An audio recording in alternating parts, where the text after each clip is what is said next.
नमो नमः। संस्कृत शिक्षणे भवतां स्वागतम अस्ति।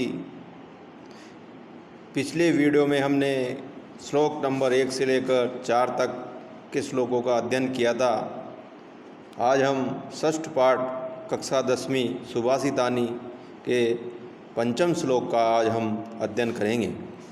क्रोधो ही शत्रु प्रथमो नराणाम देह स्थितो देह विनाशनाय यथा स्थित काष्ठगतो ही वन ही स एव वन ही दहते शरीरम।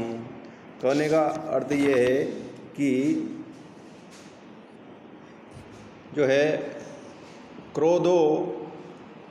क्रोधो ही शत्रु प्रथमो नराणाम, मनुष्य का जो प्रथम शत्रु होता है वो क्रोध होता है। वो क्रोध देह स्थितो देह विनाशनाय, देह में स्थित वो क्रोध देह के विनाश के लिए अर्थात शरीर के नाश के लिए होता है।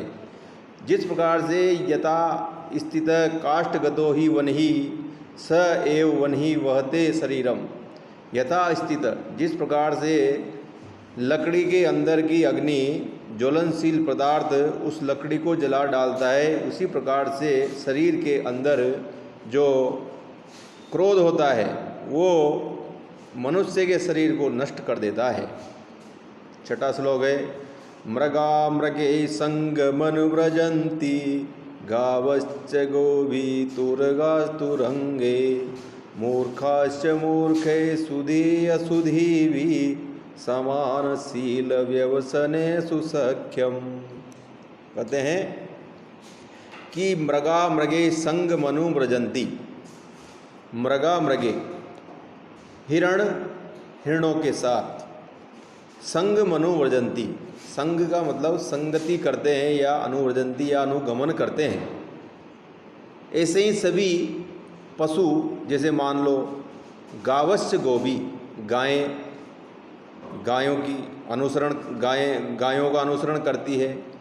एक गाय दूसरी गाय के पीछे पीछे चलती है, अनुगमन करती है। तुरगास तुरंगे, घोड़े घोड़ों के साथ जाते हैं। मूर्खाश्च मूर्खे, मूर्ख लोग मूर्खों के साथ जाते हैं। सुधी असुधीवी, बुद्धिमान लोग बुद्धिमानों के साथ। इस प्रकार से कहते हैं कि समान शील व्यवसनेषु सख्यम, समान शील आचरण और व्यवसनेषु आदत वाले लोगों के साथ हमेशा मित्रता होती है। व्यवसनेषु आदतों, जिनकी आदतें होती है, समान आचरण होता है, चरित्र होता है, ऐसे लोगों की समान मित्रता होती है। सेवितव्यो महान वृक्ष फल छाया समन्वित यदि देवात् फलम नास्ति छाया केन निवार्यते। सेवितव्यो महावृक्ष फल छाया समन्वित, सेवितव्यो आश्रय लेना चाहिए महान वृक्ष का जो फल और छाया से युक्त हो। ऐसे पेड़ का आश्रय लेना चाहिए जो मान लो यदि देवात् फलम नास्ति, देवात् फलम नास्ति, भाग्य से फल नहीं देता है, छाया केन निवार्यते, तो छाया को कौन रोक सकता है। इस प्रकार से ऐसे वृक्ष की आश्रय लेना चाहिए जो बहुत बड़ा पेड़ हो, जो फल और छाया से युक्त हो। अगर भाग्य से फलम नास्ति, फल नहीं देता है, तो छाया केन निवारते, तो छाया को कौन रोक सकता है। अगला श्लोक है अमंत्रम अक्षरम नास्ति नास्ति मूलम नौषधम अयोग्य ही पुरुष नास्ति योजकस्तत्र दुर्लभः। अमंत्रम अक्षरम नास्ति, अमंत्र अक्षरम, बिना मंत्र का कोई अक्षर नहीं है।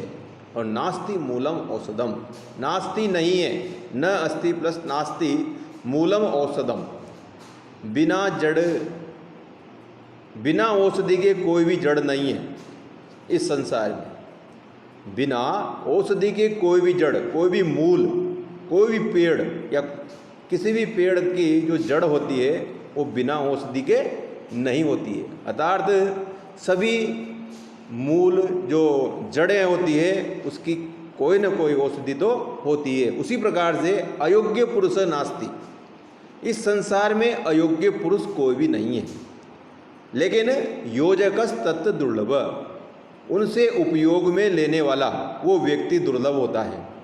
योजक उसको जोड़ने वाला वो व्यक्ति दुर्लभ होता है। समझ में आ गया होगा शायद आपके। अब हम अगला श्लोक पढ़ेंगे। संपतो च विपत्तो च महताम एक रूपता, उदय सविता रक्तो रक्त चास्तस्तमये तथा। संपतो च विपत्तो, संपत्ति में और विपत्ति में, सुख में और दुख में, महताम एक रूपता। महताम का मतलब होता है जो अच्छे लोग होते हैं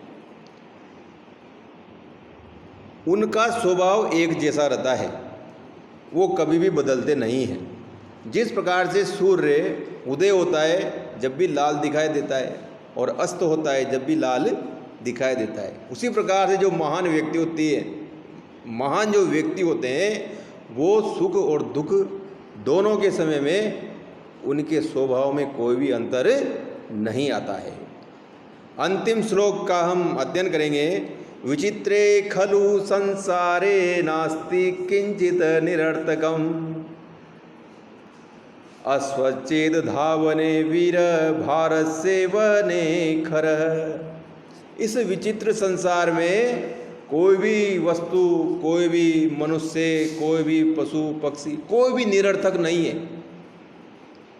कहते हैं कि अश्वच्छेद धावने, घोड़ा दौड़ने में वीर है, तो भारत से वहने कर, और भार ढोने में गधा वीर है। धन्यवाद। शायद आपके समझ में आ गया होगा। इसके प्रश्न उत्तर आप सभी को